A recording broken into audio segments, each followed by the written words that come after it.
শুভেচ্ছা নেবেন বন্ধুরা। লক্ষ্মী স্টুডিও চ্যানেলের গল্প পাঠের আসরে সকলকে স্বাগত জানাচ্ছি। আমি লক্ষ্মী সরকার। আজ আমি পাঠ করছি মানিক বন্দ্যোপাধ্যায়ের ছোট গল্প প্রাগৈতিহাসিক। সমস্ত বর্ষাকালটা ভিকু ভয়ানক কষ্ট পাইয়াছে। আষাঢ় মাসের প্রথমে বসন্তপুরের বৈকুণ্ঠ সাহার গদিতে ডাকাতি করিতে গিয়া তাহাদের দলকে ধরা পড়িয়া যায়। 11 জনের মধ্যে কেবল ভিখুই কাঁধে একটা বর্ষার খোঁচা খাইয়া পালাইতে পারিয়াছিল। রাতারাতি 10 মাইল দূরের মাথা ভাঙা পুলটার নিচে পৌঁছিয়া অর্ধেকটা শরীর কাদায় ডুবাইয়া সরবনের মধ্যে দিনের বেলাটা লুকাইয়াছিল। রাত্রে আরও 9 ক্রোশ পথ হাঁটিয়া একেবারে পেল্লাদ বাগদির বাড়ি চিতনপুরে। পেল্লাদ তাকে আশ্রয় দেয় নাই।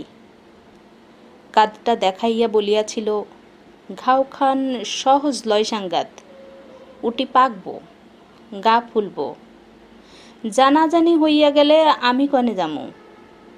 খুনটো যদি না করতিস, তরেই খুন করতে মন লইতাছে পেল্লাদ। এই জন্মেলা সাঙ্গাত। বন কাছেই ছিল, মাইল 5 উত্তরে। ভিখু অগত্যা বনেই আশ্রয় লইল। পেল্লাদ নিজে বাঁশ কাটিয়া বনের একটা দুর্গম অংশে সিনঝুরি গাছের নিবিড় ঝোপের মধ্যে তাহাকে একটা মাচা বাঁধিয়া দিল।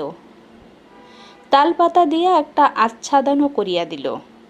বলিল, বাদলায় বাঘটাক সব পাহাড়ের উপরে গেছে গা। সাপ যদি না কাটে তো আরাম কইরাই থাকবে ভিকু। খামু কি? চিড়া গুড় দিলাম যে, 2 দিন বাদে বাদে ভাত লইয়া আসুম। রোজ আইলে মানুষে সন্দেহ করব। কাঁধের ঘাটা লতা পাতা দিয়া বাঁধিয়া আবার আসিবার আশ্বাস দিয়া পেল্লাদ চলিয়া গেল। রাত্রে ভিকুর জ্বর আসিল। পরদিন টের পাওয়া গেল পেল্লাদের কথাই ঠিক। কাঁধের ঘা ভিকুর দুনাইয়া উঠিয়াছে। ডান হাতটি ফুলিয়া ঢোল হইয়া গিয়াছে এবং হাতটি তাহার নাড়িবার সামর্থ্য নাই। বর্ষাকালে যে বনে বাঘ বাস করিতে চায় না, এমনই অবস্থায় সেই বনে জলে ভিজিয়া মশা ও পোকার উৎপাত সহিয়া দেহের কোনো না কোনো অংশ হইতে ঘণ্টায় 1টি করিয়া যোগ টানিয়া ছাড়াইয়া জ্বরে ও ঘায়ের ব্যথায় ধুকিতে ধুকিতে ভিখু 2 দিন 2 রাত্রি সংকীর্ণ মাচাটুকুর উপর কাটাইয়া দিল। বৃষ্টির সময় ছাট লাগিয়া সে ভিজিয়া গেল। রৌদ্রের সময় ভাবসা গাঢ় গুমোটে সে হাঁপাইয়া হাঁপাইয়া শ্বাস টানিল। পোকার অত্যাচারে দিবারাত্রি তাহার এক মুহূর্তের স্বস্তি রহিল না। পেল্লাদ কয়েকটা বিড়ি দিয়া গিয়াছিল, সেগুলো ফুরাইয়া গিয়াছে। 3-4 দিনের মতো চিড়া আছে বটে, কিন্তু গুড় একটুও নাই। গুড় ফুরাইয়াছে, কিন্তু গুড়ের লোভে যে লাল পিঁপড়াগুলো ঝাঁক বাঁধিয়া আসিয়াছিল, তাহারা এখনো মাচার উপরে ভিড় করিয়া আছে। ওদের হতাশার জ্বালা ভিখুই অবিরত ভোগ করিতেছে সর্বাঙ্গে। মনে মনে পেল্লাদের মৃত্যু কামনা করিতে করিতে ভিখু তবু বাঁচিবার জন্য প্রাণপণে যুঝিতে লাগিল। যেদিন পেল্লাদের আসিবার কথা, সেদিন সকালে কলসির জলটাও তাহার ফুরাইয়া গেল। বিকাল পর্যন্ত পেল্লাদের জন্য অপেক্ষা করিয়া তৃষ্ণার পীড়নার সহিতে না পারিয়া কলসিটা লইয়া সে যে কত কষ্টে খানিক দূরের নালা হইতে 1/2 কলসি জল ভরিয়া আনিয়া আবার মাচায় উঠিল, তাহার বর্ণনা হয় না। অসহ্য ক্ষুধা পাইলে শুধু চিড়া চিবাইয়া সে পেট ভরাইল। এক হাতে ক্রমাগত পোকা ও পিঁপড়াগুলো টিপিয়া মারিল। বিষাক্ত রস শুষিয়া লইবে বলিয়া যোগ ধরিয়া নিজেই ঘায়ের চারিদিকে লাগাইয়া দিল। সবুজ রঙের একটা সাপকে একেবারে মাথার কাছে সিনঝুরি গাছের পাতার ফাঁকে উকি দিতে দেখিয়া পুরো 2 ঘণ্টা লাঠি হাতে সেদিকে চাহিয়া বসিয়া রহিল এবং তাহার পর 2-1 ঘণ্টা অন্তরই চারিদিকের ঝোপে ঝপাঝপ লাঠির বাড়ি দিয়া মুখে যথাসাধ্য শব্দ করিয়া সাপ তাড়াইতে লাগিল। মরিবে না, সে কিছুতেই মরিবে না। বনের পশু যে অবস্থায় বাঁচে না, সেই অবস্থায় মানুষ সে বাঁচিবেই। পেহ্লাদ গ্রামান্তরে কুটুমবাড়ি গিয়াছিল। পরদিনও সে আসিল না। কুটুমবাড়ির বিবাহ উৎসবে তাড়ি টানিয়া বেহুশ হইয়া পড়িয়া রহিল। বনের মধ্যে ভিখু কিভাবে দিনরাত্রি কাটাইতেছে 3 দিনের মধ্যে সে কথা একবারও তাহার মনে পড়িল না। ইতিমধ্যে ভিখুর ঘা পচিয়া উঠিয়া লালচে রস গড়াইতে আরম্ভ করিয়াছে। শরীরও তাহার অল্প অল্প ফুলিয়াছে। জ্বরটা একটু কমিয়াছে বটে, কিন্তু সর্বাঙ্গের অসহ্য বেদনা দম ছুটানো তাড়ির নেশার মতোই ভিখুকে আচ্ছন্ন অভিভূত করিয়া ফেলিয়াছে। সে আর এখন ক্ষুধা তৃষ্ণা অনুভব করিতে পারে না। জোকেরা তাহার রক্ত শুষিয়া শুষিয়া কচি পটলের মতো ফুলিয়া উঠিয়া আপনা হইতেই নিচে খসিয়া পড়িয়া যায়। সে টেরও পায় না। পায়ের ধাক্কায় জলের কলসিটা একসময় নিচে পড়িয়া ভাঙিয়া যায়। বৃষ্টির জলে ভিজিয়া পুটুলির মধ্যে চিড়াগুলো পচিতে আরম্ভ করে। রাত্রে তাহার ঘায়ের গন্ধে আকৃষ্ট হইয়া মাচার আশেপাশে শিয়াল ঘুরিয়া বেড়ায়। কুটুমবাড়ি হইতে ফিরিয়া বিকালের দিকে ভিখুর খবর লইতে গিয়া ব্যাপার দেখিয়া পেহ্লাদ গম্ভীরভাবে মাথা নাড়িল। ভিখুর জন্য 1 বাটি ভাত ও কয়েকটা পুঁটি মাছ ভাজা আর একটু পুঁই চচ্চড়ি সে সঙ্গে লইয়া গিয়াছিল। সন্ধ্যা পর্যন্ত ভিখুর কাছে বসিয়া থাকিয়া ওগুলো সে নিজেই খাইয়া ফেলিল। তারপর বাড়ি গিয়া বাঁশের একটা ছোট মই এবং তাহার বোনাই ভরতকে সঙ্গে করিয়া ফিরিয়া আসিল। মইয়ে শুয়াইয়া তাহারা দুজন ভিখুকে বাড়ি লইয়া গেল। ঘরের মাচার উপরে খড় বিছাইয়া শয্যা রচনা করিয়া তাহাতে শুয়াইয়া রাখিল। আর এমনই শক্ত প্রাণ ভিখুর যে শুধু এই আশ্রয়টুকু পাইয়া বিনা চিকিৎসায় ও একরকম বিনা যত্নেই 1 মাস মুমূর্ষ অবস্থায় কাটাইয়া সে ক্রমে ক্রমে নিশ্চিন্ত মরণকে জয় করিয়া ফেলিল। কিন্তু ডান হাতটি তাহার আর ভালো হইল না। গাছের মরা ডালের মতো শুকাইয়া গিয়া অবশ ও অকর্মণ্য হইয়া পড়িল। প্রথমে অতি কষ্টে হাতটা সে একটু নাড়িতে পারিত, কিন্তু শেষ পর্যন্ত সে ক্ষমতাটুকুও তাহার নষ্ট হইয়া গেল। কাঁধের ঘা শুকাইয়া আসিবার পর বাড়িতে বাহিরের লোক কেহ উপস্থিত না থাকিলে ভিখু তাহার একটিমাত্র হাতের সাহায্যে মধ্যে মধ্যে বাঁশের মই বাহিয়া নিচে নামিতে লাগিল এবং একদিন সন্ধ্যার সময় এক কাণ্ড করিয়া বসিল। পেহ্লাদ সে সময় বাড়ি ছিল না। ভরতের সঙ্গে তাড়ি গিলিতে বাহির হইয়া গিয়াছিল। পেহ্লাদের বোন গিয়াছিল ঘাটে। পেহ্লাদের বউ ছেলেকে ঘরে শোয়াইতে আসিয়া ভিখুর চাহুনি দেখিয়া তাড়াতাড়ি পলাইয়া যাইতেছিল। ভিখু তাহার একটা হাত চাপিয়া ধরিল, কিন্তু পেহ্লাদের বউ বাগদির মেয়ে। দুর্বল শরীরে বাঁ হাতে তাহাকে আয়ত্ত করা সহজ নয়। এক ঝটকায় হাত ছাড়াইয়া সে গাল দিতে দিতে চলিয়া গেল। পেহ্লাদ বাড়ি ফিরিলে সব বলিয়া দিল। তাড়ির নেশায় পেহ্লাদের মনে হইল এমন নেমো খারাপ মানুষটাকে একেবারে খুন করিয়া ফেলাই কর্তব্য। হাতের মোটা বাঁশের লাঠিটা বউয়ের পিঠে একঘা বসাইয়া দিয়া ভিখুর মাথা ফাটাইতে গিয়া নেশার মধ্যেও কিন্তু টের পাইতে তাহার বাকি রহিল না যে কাজটা যত বড় কর্তব্যই হোক সম্ভব একেবারেই নয়। ভিখু তাহার ধারালো দাটি বা হাতে শক্ত করিয়া বাগাইয়া ধরিয়া আছে। সুতরাং খুনোখুনির পরিবর্তে তাহার মধ্যে কিছু অশ্লীল কথার আদান প্রদান হইয়া গেল। শেষে পেহ্লাদ বলিল, তোর লাইগ্গা আমার 7 টাকা খরচ গেছে, টাকাটা দে, দিয়া বাইর, আমার বাড়ি থেকে দূর হ। ভিখু বলিল, আমার কোমরে একটা বাজু বান্ধা রাখছিলাম, তুই চুরি করছস, আগে আমার বাজু ফিরাইয়া দে, তবে যামু। তোর বাজুর খবর জানে কেডা রে? বাজু দে কইলাম পেহ্লাদ, ভালো চাস তো। বাজু না দিলি শাহবাড়ির মেজো কর্তার মতো গলাটা তোর একখান কোপেই 2 ভাগ কইরা ফেলুম, এই তোর আমি কইয়া রাখলাম।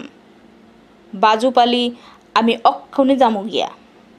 কিন্তু বাজু ভিখু ফেরত পাইল না। তাহাদের বিবাদের মধ্যে ভরত আসিয়া পড়ায় দুজনে মিলিয়া ভিখুকে তাহারা কায়দা করিয়া ফেলিল। পেল্লাদের বাহুমূলে একটা কামড় বসাইয়া দেওয়া ছাড়া দুর্বল ও পঙ্গু ভিখু আর বিশেষ কিছুই করিয়া উঠিতে পারিল না। পেল্লাদ ও তাহার বোনাই তাহাকে মারিতে মারিতে আধমোরা করিয়া ফেলিয়া বাহির করিয়া দিল। ভিখুর শুকাইয়া আসা ঘা ফাটিয়া রক্ত পড়িতেছিল। হাত দিয়া রক্ত মুছিতে মুছিতে ধুকিতে ধুকিতে সে চলিয়া গেল। রাত্রির অন্ধকারে সে কোথায় গেল কেহই তাহা জানিতে পারিল না বটে। কিন্তু দুপুর রাতে পেল্লাদের ঘর জ্বলিয়া উঠিয়া বাগদিপাড়ায় বিষম হইচই বাঁধাইয়া দিল। পেল্লাদ কপাল চাপড়াইয়া বলিতে লাগিল, হাই সর্বনাশ, হাই সর্বনাশ, ঘরকে আমার শনি আইছিল গো, হাই সর্বনাশ। কিন্তু পুলিশের টানাটানির ভয়ে মুখ ফুটিয়া বেচারি ভিখুর নামটা পর্যন্ত করিতে পারিল না। সেই রাত্রি হইতে ভিখুর আদিম অসভ্য জীবনের দ্বিতীয় পর্যায় আরম্ভ হইল। চিতলপুরের পাশে একটি নদী আছে।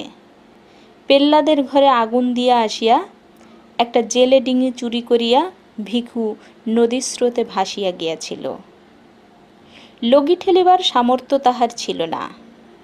একটা চ্যাপ্টা বাঁশকে হালের মতো করিয়া ধরিয়া রাখিয়া সে সমস্ত রাত কোনো রকম নৌকার মুখ সিধা রাখিয়াছিল।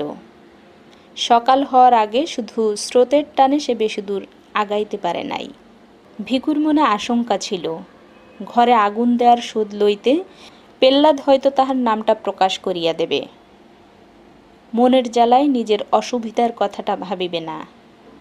পুলিশ বহুদিন যাবৎ তাহাকে ধরিবার চেষ্টা করিতেছে। বৈকুণ্ঠ সাহার বাড়িতে খুনটা হওয়ার ফলে চেষ্টা তাহাদের বাড়ি আছে বই কমে নাই। পেল্লাদের কাছে খবর পাইলে পুলিশ আশেপাশে চারিদিকেই তাহার খোঁজ করিবে। ২০-৩০ মাইলের মধ্যে লোকালয়ের মুখ দেখানো তাহার পক্ষে বিপদের কথা। কিন্তু ভিখু তখন মরিয়া হইয়া উঠিয়াছে। কাল বিকাল হইতে সে কিছু খায় নাই। দুজন জোয়ান মানুষের হাতে বেদম মার খাইয়া এখনো দুর্বল শরীরটা তাহার ব্যথায় আড়ষ্ট হইয়া আছে। ভোর ভোর মহকুমা শহরের ঘাটের সামনে পৌঁছিয়া সে ঘাটে নৌকা লাগাইল। নদীর জলে ডুবিয়া স্নান করিয়া করিয়া গায়ের রক্তের চিহ্ন ধুইয়া ফেলিয়া শহরের ভেতরে প্রবেশ করিল। ক্ষুধায় সে চোখে অন্ধকার দেখিতেছিল। একটি পয়সাও তাহার সঙ্গে নাই যে মুড়ি কিনিয়া খাই। বাজারের রাস্তায় প্রথম যে ভদ্রলোকটির সঙ্গে দেখা হইল তাহারই সামনে হাত পাতিয়া সে বলিল, দুটো পয়সা দিবান কর্তা। তাহার মাথার জট বাঁধা চাপচাপ রুক্ষ ধূসর চুল, কোমর জড়ানো মাটির মতো ময়লা ছেঁড়া নেকড়া আর দড়ির মতো শীর্ণ দোদুল্যমান হাতটি দেখিয়ে ভদ্রলোকটির বুঝি দয়াই হইল। তিনি তাহাকে একটি পয়সা দান করিলেন। ভিখু বলিল, একটা দিলেন বাবু, আর একটা দেন। ভদ্রলোক চটিয়া বলিলেন, একটা দিলাম তাতে হলো না, ভাগ। এক মুহূর্তের জন্য মনে হইল ভিখু বুঝি তাহাকে বিশ্রী গালি দিয়ে বসে, কিন্তু সে আত্মসম্বরণ করিল। গাল দেয়ার বদলে আরক্ত চোখে তাহার দিকে একবার মটমট করিয়া তাকাইয়া সামনের মুড়ি মুড়কির দোকানে গিয়া পয়সাটা দিয়া মুড়ি কিনিয়া গোগ্রাসে গিলিতে আরম্ভ করিল। সেই হইল তাহার ভিক্ষা করিবার হাতে খড়ি। কয়েকদিনের ভিতরেই সে পৃথিবীর বহু পুরাতন ব্যবসাটির এই প্রকাশ্যতম বিভাগের আইন কানুন সব শিখিয়া ফেলিল। আবেদনের ভঙ্গি ও ভাষা তাহার জন্মভিকারীর মতো আয়ত্ত হইয়া গেল। শরীর এখন আর সে একেবারেই সাফ করে না। মাথার চুল তাহার ক্রমেই জট বাঁধিয়া বাঁধিয়া দলা দলা হইয়া যায় এবং তাহাতে অনেকগুলো উকুন পরিবার দিনের পর দিন বংশবৃদ্ধি করিয়া চলে। ভিখু মাঝে মাঝে খ্যাপার মতো দুই হাতে মাথা চুলকায়, কিন্তু বাড়তি চুল কাটিয়া ফেলিতে ভরসা পায় না। ভিক্ষা করিয়া সে একটি ছেঁড়া কোট পাইয়াছে। কাঁধের ক্ষতচিহ্নটা ঢাকিয়া রাখিবার জন্য দারুণ গুমোটের সময়েও কোটটা সে গায়ে চাপাইয়া রাখে। শুকনো হাতখানা তাহার ব্যবসার সবচেয়ে জোরালো বিজ্ঞাপন। এই অঙ্গটি ঢাকিয়া রাখিলে তাহার চলে না। কোটের ডান দিকের হাতাটি সে তাই বগলের কাছ হইতে ছিঁড়িয়া বাদ দিয়াছে। একটি টিনের মগ ও একটি লাঠিও সে সংগ্রহ করিয়া লইয়াছে। সকাল হইতে সন্ধ্যা পর্যন্ত বাজারের কাছে রাস্তার ধারে একটা তেঁতুল গাছের নিচে বসিয়া সে ভিক্ষা করে। সকালে 1 পয়সার মুড়ি খাইয়া নাই। দুপুরে বাজারের খানিক তফাতে একটা পোড়ো বাগানের মধ্যে ঢুকিয়া বটগাছের নিচে ইটের উনুনে মেটে হাঁড়িতে ভাত রান্না করে। মাটির মালসায় কোনোদিন রাঁধে ছোটো মাছ, কোনোদিন তরকারি। পেট ভরিয়া খাইয়া বটগাছটাতেই হেলান দিয়া বসিয়া বসিয়া আরামে বিড়ি টানে। তারপর আবার তেঁতুল গাছটার নিচে গিয়ে বসে। সারাটা দিন শ্বাস টানা কাতরানির সঙ্গে সে বলিয়া যায়, হে বাবা একটা পয়সা, আমায় দিলে ভগবান দিব, হে বাবা একটা পয়সা। অনেক প্রাচীন বুলির মতো ভিক্ষায়াং নৈব নৈব চ। শ্লোকটা আসলে অসত্য। সারা দিনে ভিকুর সামনে দিয়া 1000-1500 লোক যাতায়াত করে এবং গড়ে প্রতি 50 জনের মধ্যে একজন তাহাকে পয়সা অথবা আদলা দেয়। আদলার সংখ্যা বেশি হইলে সারাদিনে ভিকুর 5-6 আনা রোজগার হয়, কিন্তু সাধারণত তাহার উপার্জন 8 আনার কাছাকাছি থাকে। সপ্তাহে এখানে 2 দিন হাট বসে। হাটবারের উপার্জন তাহার একটা পুরো টাকার নিচে নামে না। এখন বর্ষাকাল অতিক্রান্ত হইয়া গিয়াছে। নদীর দুতীর কাশে সাদা হইয়া উঠিয়াছে। নদীর কাছেই বিন্নু মাঝির বাড়ির পাশের ভাঙা চালাটি ভিখু মাসিক 8 আনায় ভাড়া করিয়াছে। রাত্রে সে ওখানেই শুইয়া থাকে। ম্যালেরিয়ায় মৃত এক ব্যক্তির জীর্ণ কিন্তু পুরো একটি কাঁথা সে সংগ্রহ করিয়াছে। লোকের বাড়ির খড়ের গাদা হইতে চুরি করিয়া আনা খড় বিছাইয়া তাহার উপর কাঁথাটি পাতিয়া সে আরাম করিয়া ঘুমায়। মাঝে মাঝে শহরের ভিতরে গৃহস্থ বাড়িতে ভিক্ষা করিতে গিয়ে সে কয়েকখানা ছেঁড়া কাপড় পাইয়াছে, তাই পুটুলি করিয়া বালিশের মতো ব্যবহার করে। রাত্রে নদীর জল বাতাসে শীত করিতে থাকিলে পুটুলি খুলিয়া একটি কাপড় গায়ে জড়াইয়া লয়। সুখে থাকিয়া এবং পেট ভরিয়া খাইয়া কিছুদিনের মধ্যে ভিকুর দেহে পূর্বের স্বাস্থ্য ফিরিয়া আসিল। তাহার ছাতি ফুলিয়া উঠিল। প্রত্যেকটি অঙ্গ সঞ্চালনে হাতের ও পিঠের মাংসপেশি নাচিয়া উঠিতে লাগিল। অবরুদ্ধ শক্তির উত্তেজনায় ক্রমে ক্রমে তাহার মেজাজ উদ্যত এবং অসহিষ্ণু হইয়া পড়িল। অভ্যস্ত বুলি আওড়াইয়া কাতরভাবেই সে এখনো ভিক্ষা চায়, কিন্তু ভিক্ষা না পাইলে তাহার ক্রোধের সীমা থাকে না। পথে লোকজন না থাকিলে তাহার প্রতি উদাসীন পথিককে সে অশ্লীল গাল দিয়া বসে।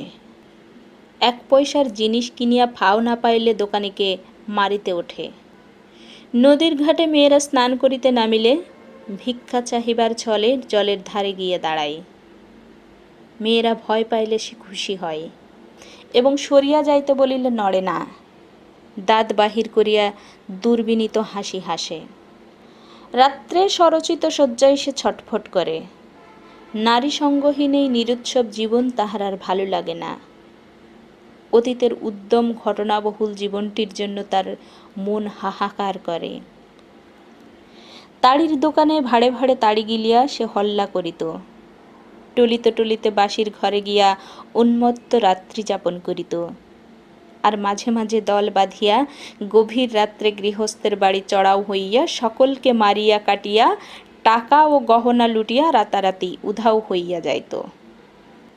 স্ত্রীর চোখের সামনে স্বামীকে বাঁধিয়া মারিলে তাহার মুখে সে অবর্ণনীয় ভাব দেখা দিত। পুত্রের অঙ্গ হইতে ফিনকি দিয়া রক্ত ছুটিলে মা যেমন করিয়া আর্তনাদ করিয়া উঠিত, মশালের আলোয় সে দৃশ্য দেখা আর সেই আর্তনাদ শোনার চেয়ে উন্মাদকর নেশা জগতে আর কি আছে? পুলিশের ভয়ে গ্রাম হইতে গ্রামান্তরে পলাইয়া বেড়াইয়া আর বনে জঙ্গলে লুকাইয়া থাকিয়াও যেন তখন সুখী ছিল। তাহার দলের অনেকেই বারবার ধরা পড়িয়া জেল খাটিয়াছে, কিন্তু জীবনে একবারের বেশি পুলিশ তাহার নাগাল পায় নাই। রাখুবাগদের সঙ্গে পানাহার শ্রীপতি বিশ্বাসের বোনটাকে যেবার সে চুরি করিয়াছিল, সেইবার 7 বছরের জন্য তাহার কয়েদ হইয়াছিল, কিন্তু 2 বছরের বেশি কেহ তাহাকে জেলে আটকাইয়া রাখিতে পারে নাই। এক বর্ষার সন্ধ্যায় জেলের প্রাচীর ডিঙাইয়া সে পলাইয়াছিল। তারপর একা সে গৃহস্থ বাড়িতে ঘরের বেড়া কাটিয়া চুরি করিয়াছে। দিনে দুপুরে পুকুর ঘাটে একাকিনী গৃহস্থ বধূর মুখ চাপিয়া গলার হার হাতের বালা খুলিয়া লইয়াছে। রাখুর বউকে সঙ্গে নিয়া নোয়াখালী হইতে সমুদ্র ডিঙাইয়া পাড়ি দিয়াছে একেবারে হাতিয়ায়। 6 মাস পরে রাখুর বউকে হাতিয়ায় ফেলিয়া আসিয়া পরপর 3 বার 3টা দল করিয়া দূরে দূরে কত গ্রামে ডাকাতি করিয়া বেড়াইয়াছে, তাহার সবগুলোর নামও এখন তার স্মরণ নাই। তারপর এই সেদিন বৈকুণ্ঠ সাহার মেঝু ভাইটার গলাটা সে দায়ের এক কোপে দুভাগ করিয়া দিয়া আসিয়াছে। কি জীবন তাহার ছিল, এখন কি হইয়াছে। মানুষ খুন করিতে যাহার ভালো লাগিত, সে আজ ভিক্ষা না দিয়া চলিয়া গেলে পথচারীকে একটু টিটকারি দেওয়ার মধ্যে মনের জ্বালা নিঃশেষ করে। দেহের শক্তি তাহার এখনও তেমনই অক্ষুণ্ণ আছে। সে শক্তি প্রয়োগ করিবার উপায়টাই তাহার নেই। কত দোকানে গভীর রাত্রে সামনে টাকার থোক সাজাইয়া একা বসিয়া দোকানে হিসাব মিলাই। বিদেশগত কত পুরুষের গৃহে মেয়েরা একা থাকে। এদিকে ধারালো একটা অস্ত্র হাতে ওদের সামনে হুমকি দিয়া পড়িয়া একদিনে বড়লোক হওয়ার পরিবর্তে বিন্নু মাছির চালাটার নিচে সে চুপচাপ শুইয়া থাকে। ডান হাতটাতে অন্ধকারে হাত বুলাইয়া ভিকুর আফসোসের সীমা থাকে না। সংসারের অসংখ্য ভীরু ও দুর্বল নরনারীর মধ্যে এত বড় বুকের পাটা আর এমন একটা জোরালো শরীর নিয়া শুধু একটা হাতের অভাবে সে মরিয়া আছে, এমন কপালও মানুষের হয়। তবু এ দুর্ভাগ্য সে সহ্য করিতে পারে। আফসোসেই নিবৃত্তি। একা ভিক্ষু আর থাকিতে পারে না। বাজারে ঢুকিবার মুখেই একটি ভিখারিনী ভিক্ষা করিতে বসে। বয়স তাহার বেশি নয়, দেহের বাঁধুনিও বেশ আছে, কিন্তু একটা পায়ে হাঁটুর নিচ হইতে পায়ের পাতা পর্যন্ত তাহার থকথকে তৈলাক্ত ঘা। এই ঘায়ের জোরে সে ভিক্ষুর চেয়ে বেশি রোজগার করে। সেজন্য ঘাটিকে সে বিশেষ যত্নে সারিতে দেয় না। ভিক্ষু মধ্যে মধ্যে গিয়ে তাহার কাছে বসে, বলে, ঘাটি সারব না লয়? ভিখারিনী বলে, খুব ওষুধ দিলে অক্ষণই সারে। ভিক্ষু সাগ্রহে বলে, সারা তবে, ওষুধ দেয়া চটপট সারাই এল। ঘাটি সারলে তোর আর ভিক মাগতে হইব না, জানোস? আমি তোরে রাখুম। আমি থাকলি তো? কেন থাকবি না কেন? খাওয়ামু, পরামু, আরামে রাখুম। পায়ের পরনি পাটি দিয়া গাঁট হইয়া বইয়া থাকবি। না করস তুই কি লেগে? অত সহজে ভুলিবার মেয়ে ভিখারিনী নয়। খানিকটা তামাক পাতা মুখে গুজিয়া সে বলে, 2 দিন বাদে মোরে যখন তুই খেদাইয়া দিবি, ঘাটি মুই তখন পামুকো আনে। ভিক্ষু আজীবন একনিষ্ঠতার প্রতিষ্ঠা করে সুখে রাখিবার লোভ দেখায়, কিন্তু ভিখারিনী কোনো মতেই রাজি হয় না। ভিক্ষু ক্ষুণ্ণ মনে ফিরিয়া আসে। এদিকে আকাশে চাঁদ ওঠে, নদীতে জোয়ার ভাটা বয়, শীতের আমেজে বায়ুস্তরে মাদকতা দেখা দেয়। ভিক্ষুর চালের পাশে কলা বাগানে চাপা কলার কাঁদি শেষ হইয়া আসে। বিন্নু মাঝি কলা বিক্রির পয়সায় বউকের উপর গোট কিনিয়া দেয়। তালের রসের মধ্যে নেশা ক্রমেই ঘোরালো ও জমাট হইয়া ওঠে। ভিক্ষুর প্রেমের উত্তাপে ঘৃণা উবিয়া যায়। নিজেকে সে আর সামলাইয়া রাখিতে পারে না। একদিন সকালে উঠিয়াই সে ভিখারিনীর কাছে যায়, বলে, আইসা ল, ঘা লইয়াই চল। ভিখারিনী বলে, আগে এবার পারো নাই, যা অখন মর গিয়া, আখার তালে শালি খা গিয়া। কেন শালি খাওয়ানোর কথাটা কি? তোর লেগা হা কইরা বৈশা আসি ভাবছস তুই? বটে, আমি ওই উয়ার সাথে রইছি। ওদিকে তাকাইয়া ভিক্ষু দেখিতে পাই তাহারই মতো জোয়ান দাড়িয়ালা এক খঞ্জ ভিখারি খানিক তফাতে আসন করিয়াছে। তাহার ডান হাতটির মতো ওর একটি পা হাঁটুর নিচে শুকাইয়া গিয়াছে। বিশেষ যত্ন সহকারে এই অংশটুকে সামনে মেলিয়া সে আল্লাহর নামে সকলের দয়া প্রার্থনা করিতেছে। পাশে পড়িয়া আছে কাঠের একটি কৃত্রিম রস্যপা। ভিখারিনী আবার বলিল, বসস যে, যা পালাইয়া যা, দেখলি কোন কইরা ফেলাইব কইয়া দিলাম। ভিক্ষু বলে, আরে থো, খুন অমন সব হালাই করতেছে, ওর মতো 10টা মানুষেরে আমি এক ঘায়েল কইরা দিবার পারতাম, জানোস? ভিখারিনী বলে, পারতস তো জানা, ওর সাথে লাগ না গিয়া। আমার কাছে কি? ওকে তুই ছাড়ান দে, আমার কাছে চ। ই রে সোনা, তামাক খাবা? ঘা দেইয়া পিছাইছিলি, তোর লাগে আর খাতির কিরে হালার পুত? ওর ছাড়ুম কেন? ওর মতো কামাস তুই? ঘর আছে তোর? ভাগবি তো ভাগ, নইলে গাল দিমু কইলাম। ভিখু তখনকার মতো প্রস্থান করিল, কিন্তু হাল ছাড়িল না। ভিখারিণীকে একা দেখিলেই কাছে আসিয়া দাঁড়ায়, ভাব জমাইবার চেষ্টা করিয়া বলে, তোর নামটো কি রে? এমনই তারা পরিচয়হীন যে এতকাল পরস্পরের নাম জিজ্ঞাসা করিবার প্রয়োজনও বোধ করে নাই। ভিখারিণী কালো দাঁতের ফাঁকে হাসে। ফের লাগতাইছোস? হই বুড়ির কাছে যা। ভিখু তাহার কাছে উবু হইয়া বসে। পয়সার বদলে অনেকে চাল ভিক্ষা দেয় বলিয়া আজকাল সে কাঁধে একটা ঝুলি লইয়া বেড়ায়। ঝুলির ভেতর হইতে একটা প্রকাণ্ড মর্তমান কলা বাহির করিয়া ভিখারিণীর সামনে রাখিয়া বলে, খা, তোর লেগে চুরি কইরা আনছি। ভিখারিণী তৎক্ষণাৎ খোসা ছাড়াইয়া প্রেমিকের দান আত্মসাৎ করে। খুশি হইয়া বলে, নাম শুনবার চাস? পাসি? পাসি কয় মোরে, পাসি। তুই কলা দিছস, নাম কইলাম, এবার ভাগ। ভিখু উঠিবার নাম করে না।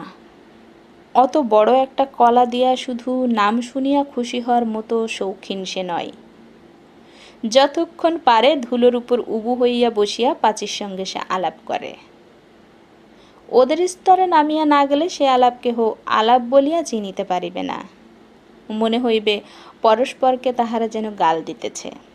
পাচির সঙ্গীটির নাম বসির। তাহার সঙ্গে সে একদিন আলাপ জমাইবার চেষ্টা করিল। সেলাম মিয়া। বসির বলিল, ইদিকে ঘোরাফেরা কি জন্য? সেলাম মিয়া হতিছে, লাঠির এক ঘায়ে সিটতে সেচ্ছা দিমুনে। দুজনে খুব খানিকটা গালাগালি হইয়া গেল। ভিখুর হাতে লাঠি ও বসিরের হাতে মস্ত একটা পাথর থাকায় মারামারি আর হইল না। নিজের তেঁতুল গাছের তলায় ফিরিয়া যাওয়ার আগে ভিখু বলিল, র, তোরে নিপাত করতেছি। বসির বলিল, ফির ওর সাথে বাতচিত করলে জানে মাইরা দিমু, আল্লাহর কিরে। এই সময় ভিখুর উপার্জন কমিয়া আসিল। পথ দিয়া প্রত্যহ নতুন নতুন লোক যাতায়াত করে না। একেবারে প্রথমবারের জন্য যাহারা পথটি ব্যবহার করে, দৈনন্দিন পথিকদের মধ্যে তাহাদের সংখ্যা 2 মাসের ভেতরেই মুষ্টিমেয় হয়ে আসে। ভিখুকে একবার যাহারা 1টি পয়সা দিয়াছে, পুনরায় তাহাকেই দান করিবার প্রয়োজন তাহাদের অনেকেই বোধ করে না। সংসারে ভিখারির অভাব নেই।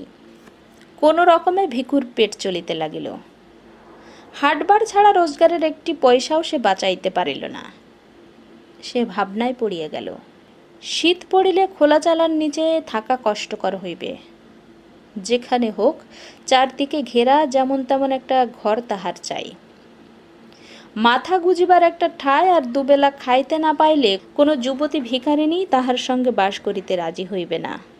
অথচ উপার্জন তাহার যেভাবে কমিয়া আসিতেছে, এভাবে কমিতে থাকলে শীতকাল নিজেই হয়তো সে পেট ভরিয়া খাইতে পাইবে না। যেভাবেই হোক আয় তাহাকে বাড়াইতেই হইবে।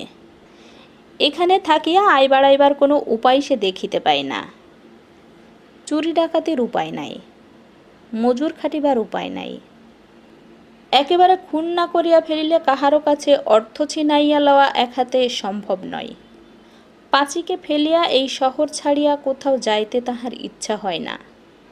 আপনার ভাগ্যের বিরুদ্ধে ভিখুর মন বিদ্রোহী হইয়া ওঠে। তাহার চালের পাশের বিন্নু মাঝির সুখী পারিবারিক জীবনটা তাহাকে হিংসায় জর্জরিত করিয়া দেয়। এক একদিন বিন্নুর ঘরে আগুন ধরাইয়া দিবার জন্য মন ছটফট করিয়া ওঠে।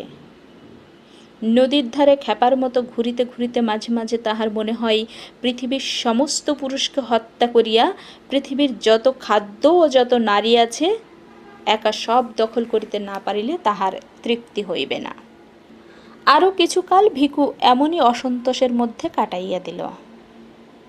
তারপর একদিন গভীর রাত্রে ঝুলির মধ্যে তাহার সমস্ত মূল্যবান জিনিস ভরিয়া জমানো টাকা কটি কোমরের কাপড়ে শক্ত করিয়া বাঁধিয়া ভিখু তাহার চালা হইতে বাহির হইয়া পড়িল।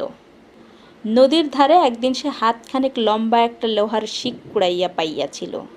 অবসর মতো পাথরে ঘষিয়া শিকটির একটি মুখ সে চোখা করিয়াছে। এই অস্ত্রটিও সে ঝুলির মধ্যে ভরিয়া সঙ্গে লইল। অমাবস্যার অন্ধকারে আকাশ বা তারা তখন ঝিকমিক করিতেছে। ঈশ্বরের পৃথিবীতে শান্ত স্তব্ধতা।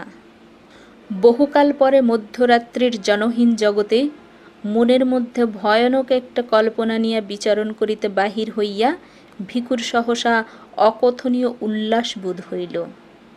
নিজের মনে অস্ফুট স্বরে সে বলিয়া উঠিল, বাটি লইয়া ডানটিরে যদি রেহাই দিত ভগবান। নদীর ধারে ধারে আধ মাইল হাঁটিয়া গিয়া একটি সংকীর্ণ পথ দিয়া সে শহরে প্রবেশ করিল। বাজার বাহাতি রাখিয়া ঘুমন্ত শহরের বুকে ছোট ছোট অলিগলি দিয়া শহরের অপর প্রান্তে গিয়া পৌঁছিল। শহরে যাওয়ার পাকা রাস্তাটি এখান দিয়া শহর হইতে বাহির হইয়াছে। নদী ঘুরিয়া আসিয়া 2 মাইল তফাৎ এ রাস্তায় পাশে পাশে মাইল খানিক বহিয়া গিয়া আবার দক্ষিণে দিক পরিবর্তন করিয়াছে। কিছু দূর পর্যন্ত রাস্তার দুদিকের ফাঁকে ফাঁকে 2-1টি বাড়ি চোখে পড়ে। তারপর ধানের ক্ষেত ও মাঝে মাঝে জঙ্গলাকীর্ণ পতিত ডাঙার দেখা পাওয়া যায়। এমনি একটি জঙ্গলের ধারে খানিকটা জমি সাফ করিয়া 5-7 খান কুড়ে তুলিয়া কয়েকটা হতভাগা মানুষ একটি দরিদ্রতম পল্লী স্থাপিত করিয়াছে। তার মধ্যে একটি কুড়ে বসিরের। ভোরে উঠিয়া ঠক ঠক শব্দে কাঠের পা ফেলিয়া সে শহরে ভিক্ষা করিতে যায়। সন্ধ্যার সময় ফিরিয়া আসে। পাঁচি গাছের পাতা জ্বালাইয়া ভাত রাঁধে, বসির টানে তামাক। রাত্রে পাঁচি পায়ের ঘায়ে ন্যাকড়ার পটি জড়ায়। বাঁশের খাটে পাশাপাশি শুইয়া তাহাদের কাটা কাটা কদর্য ভাষার গল্প করিতে করিতে তাহারা ঘুমাইয়া পড়ে। তাহাদের নীড়, তাহাদের শয্যা ও তাহাদের দেহ হইতে ভাবসা পচা দুর্গন্ধ উঠিয়া খড়ের চালের ফুটা দিয়া বাহিরের বাতাসে মিশিতে থাকে। ঘুমের ঘরে বসির নাক ডাকায়। পাঁচি বিড়বিড় করিয়া বকে। ভিখু একদিন ওদের পিছু পিছু আসিয়া ঘর দেখিয়া গিয়াছিল। অন্ধকারে সাবধানে ঘরের পিছনে গিয়া বেড়ার ফাঁকে কান পাতিয়া সে কিছুক্ষণ কচুবনের মধ্যে দাঁড়াইয়া রহিল। তারপর ঘুরিয়া ঘরের সামনে আসিল। ভিখারির কুড়ে। দরজার ঝাপটি পাঁচি ভিতর হইতে বন্ধ করে নাই, শুধু ঠেকাইয়া রাখিয়াছিল। ঝাপটি সন্তর্পণে একপাশে সরাইয়া দিয়া ঝুলির ভেতর হইতে শিকটা বাহির করিয়া শক্ত করিয়া বাঁধিল। ঘরের মধ্যে প্রবেশ করিল। বাহিরে তারার আলো ছিল, ঘরের ভেতরে সেটুকু আলোরও অভাব। দেশলাই জ্বলাবার অতিরিক্ত হাত নাই। ঘরের মধ্যে দাঁড়াইয়া ভিখু ভাবিয়া দেখিল, বসিরের হৃৎপিণ্ডের অবস্থানটি নির্ণয় করা সম্ভব নয়। বা হাতের আঘাত, ঠিক জায়গা মতো না পড়িলে বসির গোলমাল করিবার সুযোগ পাইবে, তাহা তো মুশকিল অনেক। কয়েক মুহূর্ত চিন্তা করিয়া বসিরের শিয়রের কাছে সরিয়া গিয়া একটি মাত্র আঘাতে ঘুমন্ত লোকটার তালুর মধ্যে শিকের চোখা দিকটা সে প্রায় 3 আঙ্গুল ভিতরে ঢুকাইয়া দিল। অন্ধকারে আঘাত কতদূর মারাত্মক হইয়াছে বুঝিবার উপায় ছিল না। শিকটা মাথার মধ্যে ঢুকিয়াছে টের পাইয়াও ভিখু তাই নিশ্চিন্ত হইতে পারিল না। এক হাতে সবলে বসিরের গলা চাপিয়া ধরিল। পাঁচিকে বলিল, চুপ থাক, চিল্লাবি তো তোরও মাইরা ফেলামো। পাঁচি চেঁচাইল না, ভয়ে গুঙাইতে লাগিল। ভিখু তখন আবারও বলিল, একটুকু আওয়াজ লয়, ভালা চাস তো একদম চুপ মাইরা থাক। বসির নিস্পন্দ হইয়া গেলে ভিখু তাহার গলা হইতে হাত সরাইয়া নিল। দম নিয়া বলিল, আলোটা জ্বাইলা দে পাঁচি। পাঁচি আলো জ্বালিলে ভিখু পরম তৃপ্তির সঙ্গে নিজের কীর্তি চাহিয়া দেখিল। একটিমাত্র হাতের সাহায্যে অমন জোয়ান মানুষটাকে ঘায়েল করিয়া গর্বের তাহার সীমা ছিল না। পাঁচির দিকে তাকাইয়া সে বলিল, দেখছোস কে ডাকারে খুন করলো, দেখছোস? তখন পই পই কইরা কইলাম, মিয়াবাই ঘোড়া ডিঙাইয়া ঘাস খাইবার লাইবার গো, সারান দাও। শুই না মিয়াবাইয়ের রইল গোসা, কয় কিনা শির সেচ্ছা দিমু। দেন গো দেন, শিরটা আমার সেচ্ছাই দেন মিয়াবাই। বসিরের মৃতদেহের সামনে ব্যঙ্গস্বরে মাথাটা একবার নত করিয়া ভিখু মাথা দুলাইয়া হ্যাঁ হ্যাঁ করিয়া হাসিতে লাগিল। সহসা ক্রুদ্ধ হইয়া বলিল, ঠেরায়েন, বোবা কেন গো? আরে কথা ক, হাড়া বাইত্তা মাইয়া, তোরেও দিব নাকি সাবার কইরা? পাচি কাঁপিতে কাঁপিতে বলিল, এবারে কি করবি? দেখ কে করি। পয়সা কড়ি কনে গুন্না রাখছে, আগে তাই ক। বসিরের গোপন সঞ্চয়ের স্থানটি পাচি অনেক কষ্টে আবিষ্কার করিয়াছিল। ভিকুর কাছে প্রথমে সে অজ্ঞানতার ভান করিল, কিন্তু ভিকু আসিয়া চুলের মুঠি চাপিয়া ধরিলে প্রকাশ করিবার পথ পাইল না। বসিরের সমস্ত জীবনের সঞ্চয় কম নয়, টাকার আধুলিতে 100 টাকার উপরে। একটা মানুষকে হত্যা করিয়া ভিকু পূর্বে ইহার চাইয়ে বেশি উপার্জন করিয়াছে। তবু সে খুশি হইল, বলিল, কি কি নিবি পুটলি বাদ্যা ফেলা পাছি, তারপর ল রাত থাকতে মেলা করি, খানিক বাদে নবমীর চাঁদ উঠব, আলোর পথটুকু পার হমো।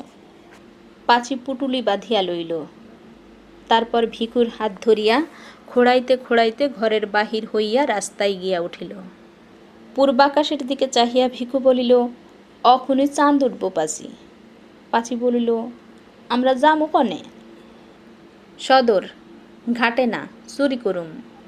বিয়ানে শ্রীপতিপুরের সামনে জংলার মধ্যে ঢুক্কা থাকুম, রাইতে একদম সদর। পা চালাইয়া চপাচি, 1 কোষ পথ হাঁটন লাগব।